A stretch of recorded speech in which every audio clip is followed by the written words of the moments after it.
एक सवाल आप सबके मन में अक्सर चलता होगा कि अगर वास्को डी गामा ने 1498 ईस्वी में भारत का खोज किया तो इसका मतलब क्या है और वास्को डी गामा ने भारत का खोज कैसे किया था।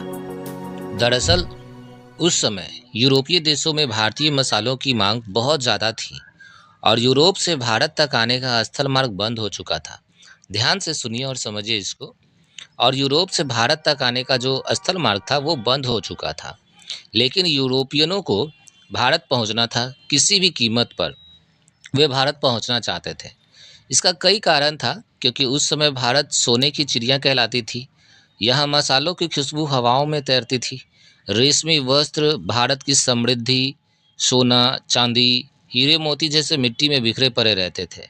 ये सब कुछ एक सपने के जैसा था और ये सब कुछ काफ़ी था यूरोपीय देशों को भारत की ओर आकर्षित करने के लिए। भारत संस्कृति और सभ्यता और ज्ञान का केंद्र भी था, इसलिए यूरोपियन यहाँ पहुँचना चाहते थे किसी भी कीमत पर। लेकिन भारत आने का रास्ता हर किसी को पता नहीं था। आप जानते हैं, एक कहावत है कि दुनिया गोल है। इसी कहावत को लेते हुए लगभग 15वीं शताब्दी में सबसे पहले बार्थोलोमी नाम का एक पुर्तगाली व्यक्ति भारत की खोज में समुद्र के रास्ते से निकला था, क्योंकि स्थल मार्ग नहीं था और भारत पहुंचने के लिए समुद्री मार्ग को खोजना था। बार्थोलोमी 15वीं शताब्दी में निकला। वो एक पुर्तगाली व्यक्ति था। महीनों तक समुद्री लहरों के बीच में रहा। दूर दूर तक कुछ दिखाई नहीं देता था, केवल पानी ही पानी। फिर भी कई महीनों तक समुद्र में रहा, लेकिन वो भारत पहुंचने के बजाय अफ्रीका पहुंच गया। और आप जानते हैं, अफ्रीकन भारतीयों से ज़्यादा काले होते हैं।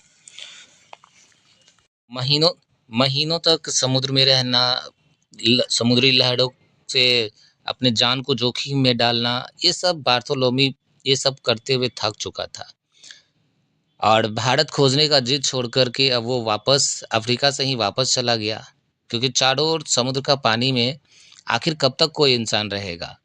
सब जहाज पर रहने के लिए भी बहुत मुश्किल का सामना करना पड़ता था। जहाज समुद्री लहरों से टकराता था, खाना पीना सीमित था, सब कुछ सीमित था। कई लोग तो ऐसे भी थे जो समुद्र में मर भी गए थे। तो बहुत कुछ हुआ था, इसलिए बार्थोलोमी अब वहाँ से वापस चला गया, निराश होकर के कि अब भारत को खोजना मुश्किल है। इसके बाद स्पेन से कोलंबस नाम का दूसरा व्यक्ति भारत का खोज में निकला।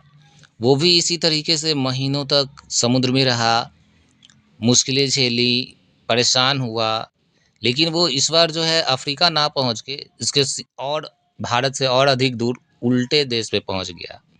ठीक है। और परेशानी ये हुआ कि वहाँ पर भी कुछ ऐसे ही हुआ और इसको समझ में आया कि अब भारत को खोजना मुश्किल है। तब इसके बाद फिर से एक पुर्तगाली व्यक्ति जिनका नाम वास्को डी गामा था, वो भारत की खोज पर निकल पड़े। इनका जुनून था कि दो लोगों ने कोशिश किया है, इस बार मैं भी कोशिश करूँगा।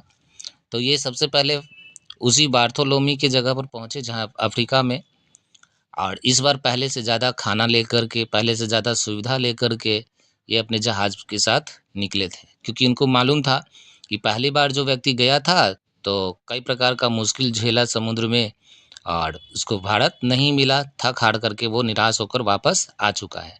तो वास्को डी गामा को पहले से पता था कि जहाँ तक वो गया है मुझे उसके आगे जाना है, यानी कि उससे बड़ा संघर्ष होगा, उससे ज़्यादा कठिनाई झेलना होगा। तो ये सब कुछ के लिए रेडी हो करके वास्को डी गामा भारत की खोज पर निकले। लेकिन इस बार इनका किस्मत अच्छा था।